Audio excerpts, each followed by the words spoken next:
الحمد لله الحنان المنان الذي خلق الإنسان وعلمه البيان والصلاة والسلام على رسوله سيد الإنس والجان وعلى آله وأصحابه ذوي الخير والإحسان أما بعد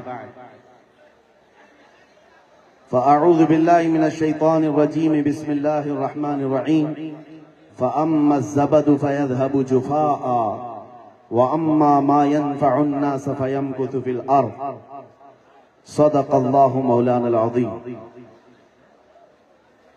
بارگاہ رسالت معاب صلی اللہ تعالی علیہ وسلم میں درود پاک کا ہدیہ پیش کریں۔ اللہم صلی علی سیدنا و مولانا محمد معدن الجود والکرم وآلہ واصحابہ الکرام وابنہ الکریم وبارک وسلم صلاة دائمتا سرمدا ابدا۔ عزیزان گرامی وقار، آسمان علم کے سارے ستارے اس منبر نور پر جلوہ فگن ہیں۔ ماریرا کی ذوفشانیاں صاحب البرکات کی برکات اور قاسم الخیرات شمس ماریرا خاتم الاکابر ان تمام سادات کے حضور برکت لینے سعادت حاصل کرنے کے لیے صرف عوام الناس نہیں، ہر زمانے میں اپنے وقت کے مقتدر علماء آیا کرتے اور یہ تاریخ ہمیشہ باقی رہی۔ اس دربار میں یہاں جتنے آئے ہیں سب خوشا چی ہیں، فیض حاصل کرنے آئے ہیں، اور مجھ نکمے کی یہاں کوئی حیثیت نہیں۔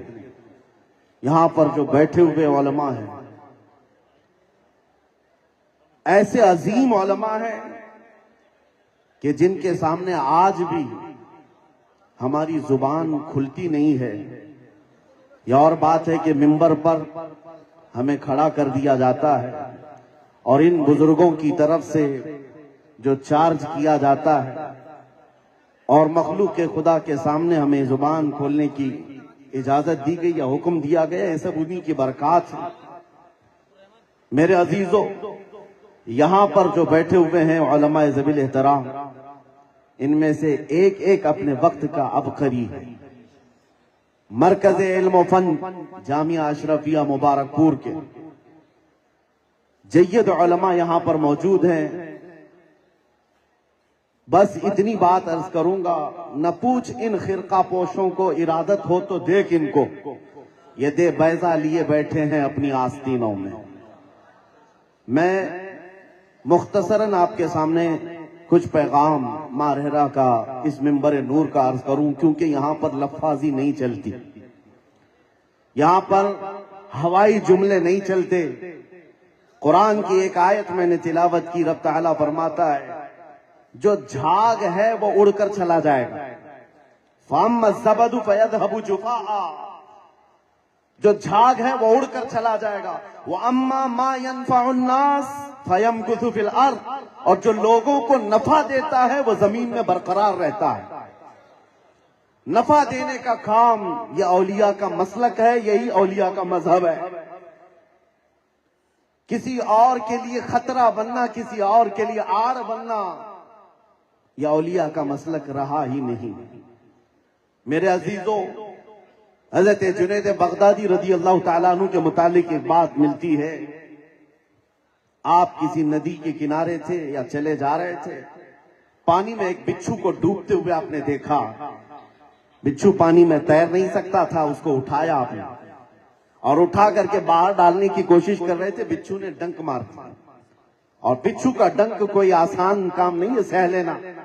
آپ نے ہاتھ جھٹک دیا، وہ بچھو دوبارہ پانی میں گرا، پھر آپ نے اٹھایا اس کو، پھر اٹھا کر باہر کر رہے تھے، دوبارہ ڈنک مارا۔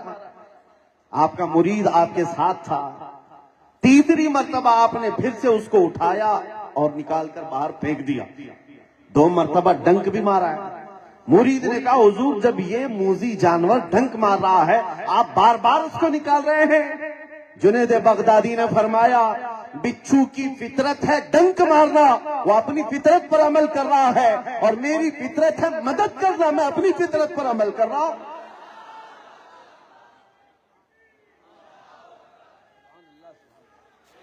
میرے عزیزوں، یہ اولیاء کا مسلک و مذہب رہا ہے۔ میں آپ کو ایک بات یہاں دے کر جانا چاہتا ہوں، تاریخ کی سچائیاں آج بھی یہ بتاتی ہیں، ایک باضابطہ پوری کتاب عربی میں لکھی گئی ہے، ماذا قدم المسلمون للعالم، پوری دنیا کے لیے مسلمانوں نے کیا نفع بخش چیزیں دی ہیں، اگر مطالعہ کرے تو فخر سے سر اونچا ہو جاتا ہے۔ تاریخ کی سچائیاں بتاتی ہیں اس دنیا کو نفع دینے والی سب سے بڑی قوم وہ مسلمانوں کی ہے، وہ علماء ذوی الاحترام ہیں جنہوں نے پوری دنیا کو علوم و فنون سے آشنا کروایا ہے۔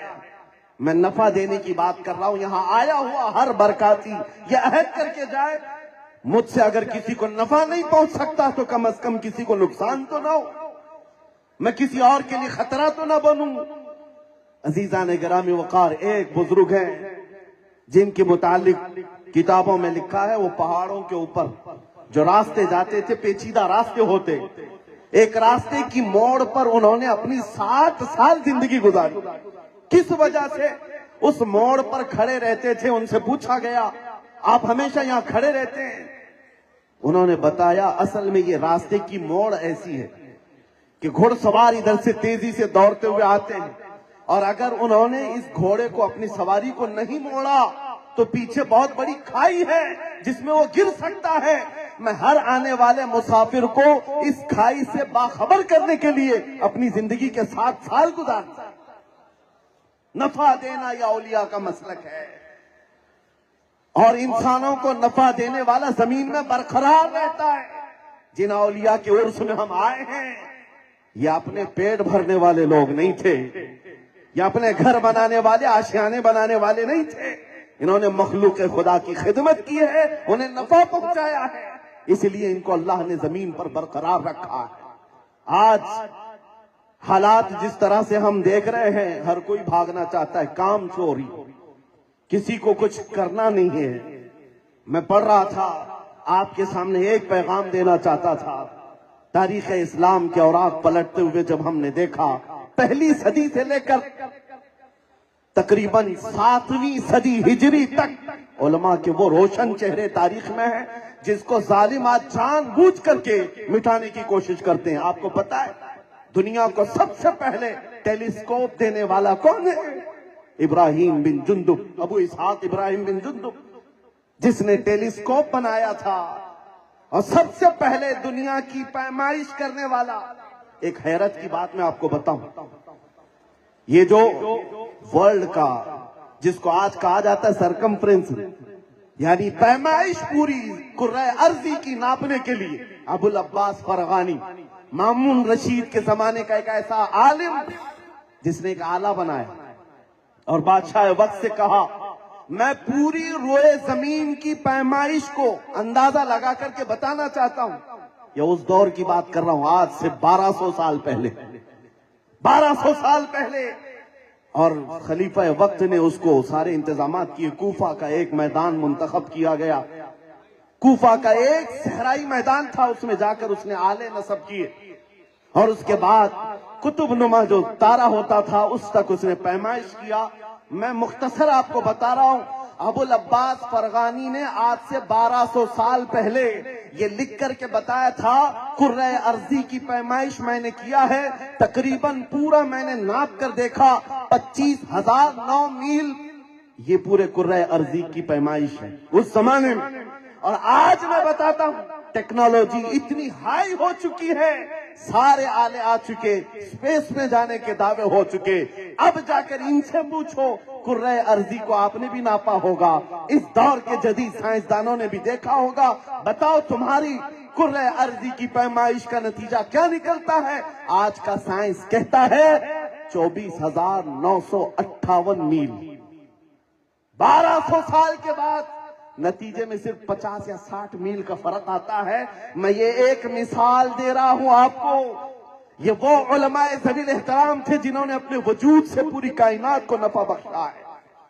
دنیا میں سب سے پہلے میڈیکل سائنس کو متعارف کرانے والا کون تھا؟ وہ ابو بکر رازی، جس نے سرجری کو اور بچوں کے امراض کو لوگوں کے سامنے لا کر دکھایا۔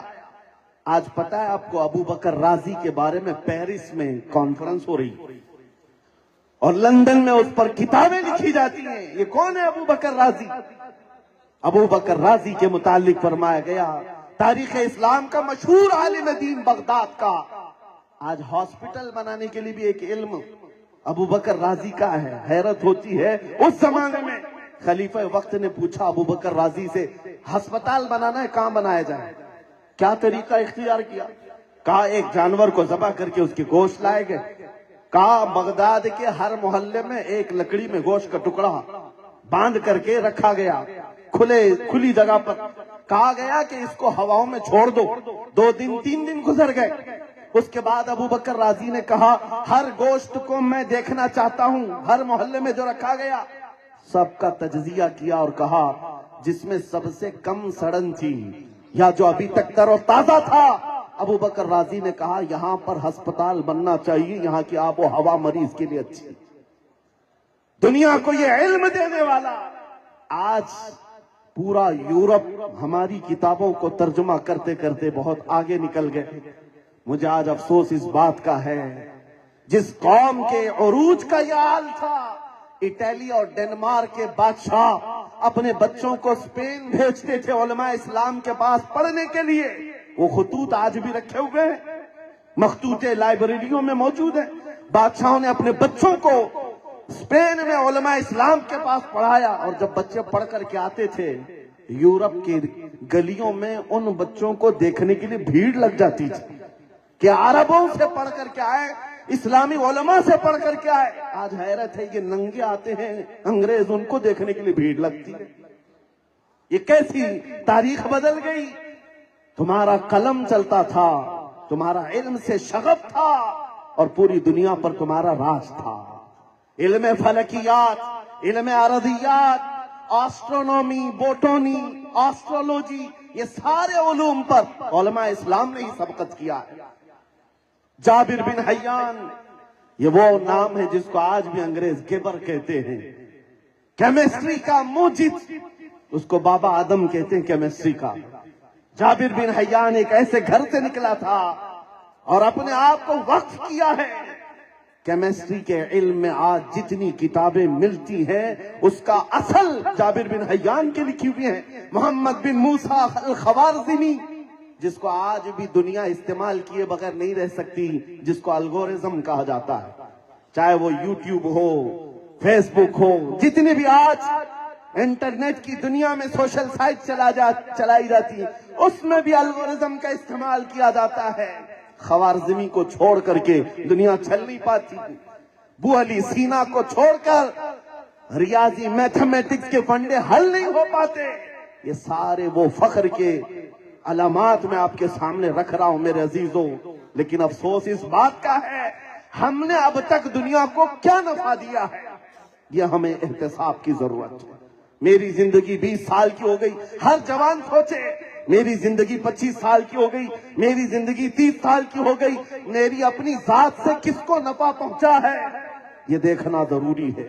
آپ کو پتا ہے کچھ شخصیات ایسی آئیں جنہوں نے اپنی ذات سے مخلوق خدا کو ایسا نفع پہنچایا کہ آج تک ان کے وہ کارنامے یاد کیے جاتے ہیں.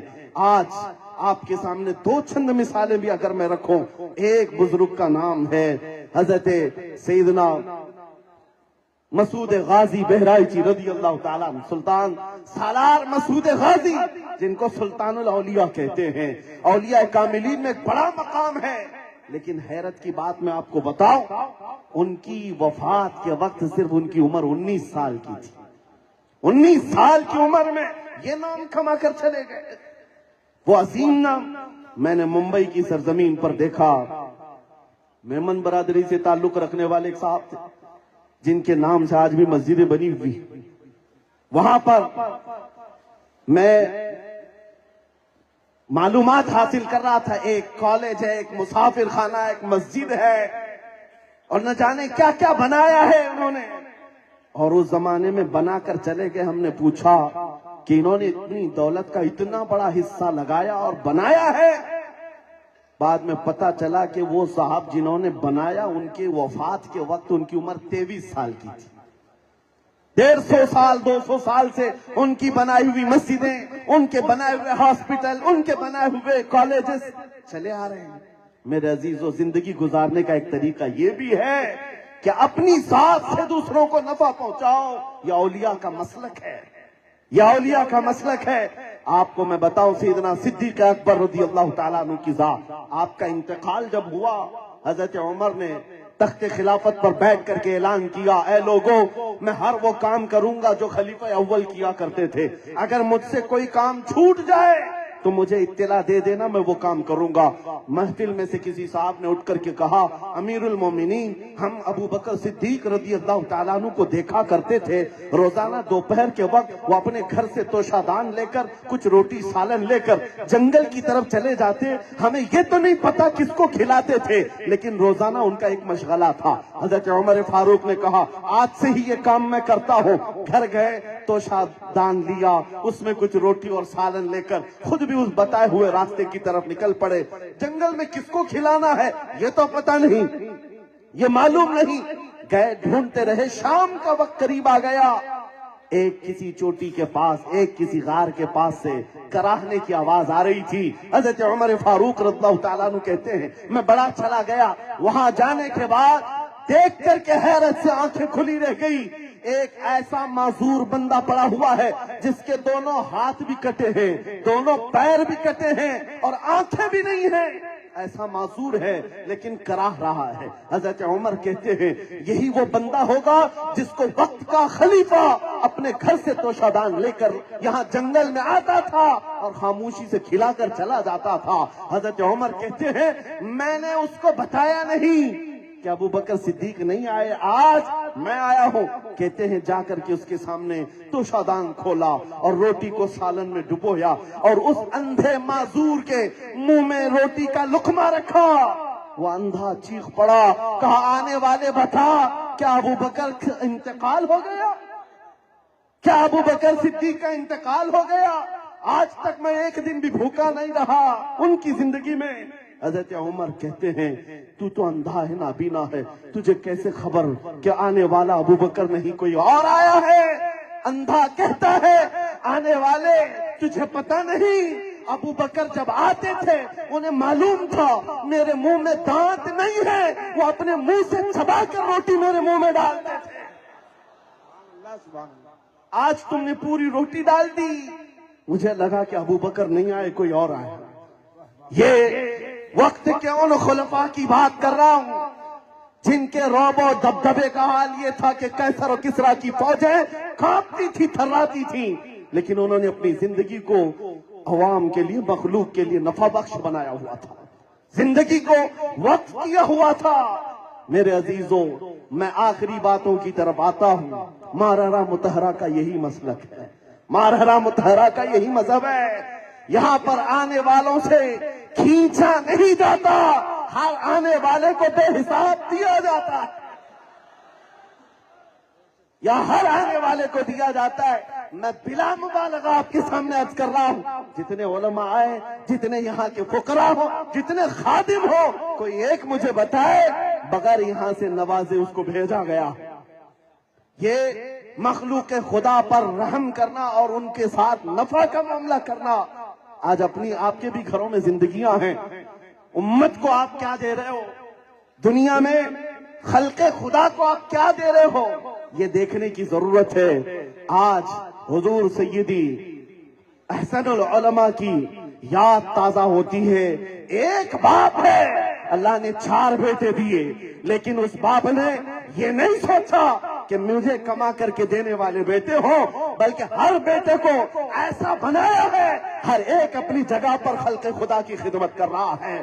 حضور امین ملت کو علی گڑھ کی تاریخ قیامت تک یاد رکھے گی، حضور شرف ملت کو انکم ٹیکس کا شعبہ یاد رکھے گا، اور حضور سیدی افضل میاں کو پولیس کا شعبہ ہمیشہ یاد رکھے گا، اور مارحرہ کے چپے چپے اور گلیاں گلیاں اپنے بچوں کو دین اور دنیا سکھانے کے معاملے میں حضور رفیق ملت کو سدا یاد رکھیں گے۔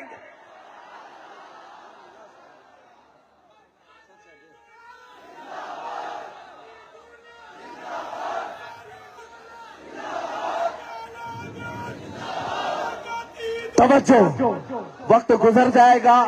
بات یہ ہے، ابھی اگر آپ کو لگتا ہے مارحرہ مطہرہ کا یہ مذہبین کا یہ مسلک خلق خدا کو نفع دینا. میں نے مثالوں میں کچھ چیزیں عرض کی تھی.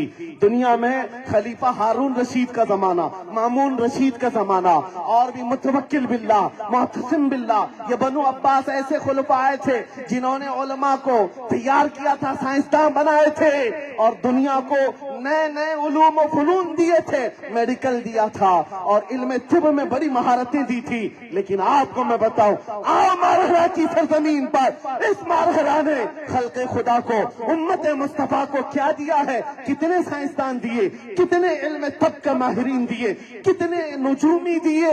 میرے عزیزوں، سب کو جمع کرو، ایک ہی جواب آئے گا. مارہرہ نے سب ملا کر کے ایک امام احمد رضا دیا، جو وقت کا سائنسدان بھی ہے، علم طب کا ماہر بھی ہے، فلسفہ کا عالم ہے، منطق کا بھی عالم ہے، بلاغت و معنی کا بھی عالم ہے، حدیث و تفسیر کا بھی عالم ہے. سب ملا کر کے ایک احمد رضا کو دیا، خلق خدا کو دیا ہے. میرے عزیزوں، یہ ایک مثال ہے. مارہرہ مطہرہ نے صرف اعلیٰ حضرت نہیں دیا ہے، مارہرہ نے تاج الفحول بھی دیا ہے، مارہرہ نے سیف اللہ المسلول بھی دیا ہے، مارہرہ نے مفتی اعظم بھی دیا ہے. یہ چند وہ ستارے ہیں جن کا ذکر کیا، ورنہ ستاروں سے آگے جہاں اور بھی ہے. عزیزان گرامی وقار، اس عظیم البرکت اعلیٰ حضرت فاضل بریلوی رضی اللہ تعالیٰ عنہ کو جو خاندان مارہرہ آج بھی کہتا ہے، مارہرہ کی وہ کرامت ہے. آخری بات یہ ہے، اس عظیم المرتبت مجدد اہل سنت سے اگر کسی کو بغض ہے اور پھر وہ کہتا ہو کہ میں برکاتی ہوں، یہ جھوٹ ہے. اس لیے کہ مسلک اعلیٰ حضرت وہی ہے جو خاتم الاکابر کا مسلک ہے، جو شمس مارہرہ کا مسلک ہے، جو صاحب البرکات کا مسلک ہے. اس لیے کہ اعلیٰ حضرت اپنے پیٹ سے کوئی نئی چیز نہیں لائے تھے، جو لائے ہیں وہ اپنے اسلاف کا دین لائے ہیں. عزیزان گرامی وقار، اس امام اہل سنت فاضل بریلوی کی ایک چیز آپ کے سامنے رکھتا ہوں، کیونکہ سنی صرف یہ سمجھتے ہیں نعرہ لگانا چاہیے مسلک اعلیٰ حضرت کا، بس یہی کافی. پڑھو اعلیٰ حضرت کو، پتہ چلے گا کہ وہ علم کا کیسا دریا، وہ علم کا کیسا جبل شامخ ہے، جس کے بارے میں یہیں سے یہ آواز اٹھی تھی. فتاوی رضویہ تو ایک کرامت ہے، ذرا ہدایت بخششی پڑھ کے دکھلا دو. شرف ملت نے فرمایا تھا، مینار قصر رضا تو بلند کافی ہے، تم اس کے پہلے ہی زینے پہ چڑھ کے دکھلا دو. عزیزان گرامی، اعلیٰ حضرت کے پاس ایک شاگرد رہتے تھے، حضرت مولانا ظفر الدین بہاری رحمۃ اللہ علیہ، ان کے خاص شاگرد. یہ جب اپنے وطن گئے بہار، سنا وہاں ایک منشی صاحب رہتے تھے، ان کو علم العادات پر بڑا ناز تھا، اور وہ خانے بھرنے والا جو علم ہوا کرتا تھا، جیسے آج تعویذ بناتے ہیں، 4 ڈبے بناتے ہیں، اس میں لکھا جاتا ہے. وہ ایسا نہیں ہے کہ جدھر سے بھی کچھ بھی لکھ دیا جائے، اس کے طریقے ہیں. خانے بھرنے کا ایک علم ہے، اس کو بھرنے کے بعد جدھر سے بھی جوڑو گے ایک ہی نمبر آئے. وہ منشی صاحب جو بہار کے رہنے والے تھے، ان کو ناز تھا میں 16 طریقے سے بھرنا جانتا ہوں، 16 طریقے سے اس علم کا میں ماہر ہوں. اور جب کسی کو ایسے لوگوں کو علم آتا ہے تو سب سے پہلے وہ علماء کا امتحان لینے لگ جاتا ہے. جو بھی عالم آئے ان سے پوچھے، مولوی صاحب آپ کو کچھ آتا ہے، کھانے بھرنے کا علم آتا ہے؟ اب ضروری نہیں ہے کہ ہر عالم کو ہر علم آئے. اگر کوئی کہتا کہ نہیں صاحب مجھے نہیں معلوم تو مذاق اڑاتے ہیں، ارے کیا پڑھا آپ نے، ہم کو تو 16 طریقے سے آتا ہے. ہر ایک عالم کا مذاق اڑاتے. کچھ دن ایسے آئے کہ بریلی سے مولانا ظفر الدین صاحب گئے، اور وہاں پتہ چلا کہ بریلی سے مولانا ظفر الدین صاحب آئے. منشی صاحب آ گئے، کہا مولوی صاحب آپ بریلی سے آئے، سنا ہے ہم کو یہ کھانے بھرنے کا علم 16 طریقے سے آتا ہے، ہم بھر سکتے ہیں ہر جگہ سے، آپ کو بھی کچھ آتا ہے، آپ نے بھی کچھ سیکھا ہے؟ حضرت مولانا ظفر الدین صاحب نے سر جھکایا اور کہا ہاں فقیر کو بھی آتا ہے. کہا کتنے طریقے سے؟ کہا مجھے 200 طریقے سے آتا ہے. بم مار دیا سیدھے. وہ 17واں طریقہ کسی کو آج تک جاننے والا سمجھتے ہی نہیں تھے. کوئی مولوی ایسا نہیں جس کو 17 طریقے سے آتا ہو، اور یہ سیدھے 200 طریقے. تو منشی صاحب کہے کیا مذاق کر رہے ہیں مولوی صاحب، اٹھ کے چلے گئے، ہضم نہیں ہوئی بات، چلے گئے. مولانا ظفر الدین صاحب کہتے ہیں ہضم نہیں ہوئی بات منشی صاحب کو، چلے گئے۔ رات بھر وہ کروٹ بدلتے رہے، یہ مولانا مجھے کیسا مذاق کیا۔ اب تک کوئی مولوی ملا نہیں تھا۔ اس کے بعد صبح کی نماز پڑھتے ہی بھاگتے ہوئے آئے مولانا ظفر الدین صاحب کے پاس۔ مولوی صاحب سچ بولے تھے یا مذاق کیے تھے؟ پھر سے بولو۔ مولانا ظفر الدین صاحب کہتے ہیں رات بھر سویا نہیں آپ نے؟ کہا نہیں، نیند ہی نہیں آئی۔ کہتے ہیں مجھے بھی نیند نہیں آئی، مجھے معلوم تھا صبح آپ آئیں گے۔ اور وہاں پیپر پھیلا دی اور کہا دیکھو 200 طریقے پورے بھر کر رکھا ہو، یہ آپ کے مطالعے کے لیے ہے۔ منشی صاحب مطالعہ کرتے رہ گئے، ظہر ہو گئی، سب دیکھتے رہ گئے۔ اور اس کے بعد ان کے ہاتھ پیر کانپ رہے تھے۔ میں 17واں طریقہ کسی کو جاننے والا سمجھتا ہی نہیں تھا۔ 200 طریقہ آپ نے بھر کر دکھائے۔ مولوی صاحب یہ تو بتاؤ آپ کو 200 طریقے سکھائے کس نے سکھائے؟ کہا یہ سکھائے نہیں، میرے استاد امام اہل سنت احمد رضا خان فاضل بریلوی، جن کے پاس کھڑے ہو کر کے میں نے 200 طریقے سیکھ لیے۔ منشی صاحب نے کہا ان کو کتنا آتا ہے؟ 200 طریقے تو آپ نے دکھائے، ان کو کتنا آتا ہے؟ مولانا ظفر الدین صاحب ہنستے ہوئے کہے 600 طریقوں سے تو میں نے دیکھا ہے، باقی آتا کتنا ہے اللہ بہتر جانتا۔ یہ ایک مثال ہے، ہر چیز میں امام احمد رضا فاضل بریلوی نے سکے بٹھا دیے ہیں۔ ملک سخن کی شاہی تم کو رضا مسلم، جس سمت آ گئے ہو سکے بٹا دیے ہیں۔ عزیزان گرامی وقار، سب سے بڑی دولت جو ہمیں ملی ہے وہ عشق رسول کی دولت ملی ہے۔ وہ مارارا سے ہوتے ہوئے جو مدینے جاتی ہے، یہ نسبت پر قائم رہو اور اپنی زندگی کو نفع بخش بناؤ۔ جب تک زندہ رہو کسی کی ٹانگ پکڑ کر کھینچنا، کسی کے راستے میں کھڑے ہو جانا یا کسی کے لیے روڑا اٹکانا، پتھر بن جانا، ان سب سے باز آ جاؤ۔ کوشش کرو کہ محبتوں کی آپ کے درمیان مٹھائیاں تقسیم ہو، نفرتوں کی دیواریں ختم ہو، نقصان نہ پہنچائیں، نفع پہنچائیں۔ اللہ کریم ان سادات مارہرا کا پیغام پوری دنیا میں پہنچائے اور مقبول عام بنائے۔ مارہرا متحرہ کی ایک خانقاہ ہے جس نے علی گڑھ میں جا کر کے دیکھو البرکات بنایا ہوا ہے، یہاں احسن البرکات ہے، یہ خانقاہ نفع پہنچا رہی ہے۔ اللہ کریم صبح قیامت تک اس کے نفع کو عام و تام فرمائے۔ وآخر دعوانا الحمدللہ رب العالمین۔ السلام علیکم ورحمۃ اللہ۔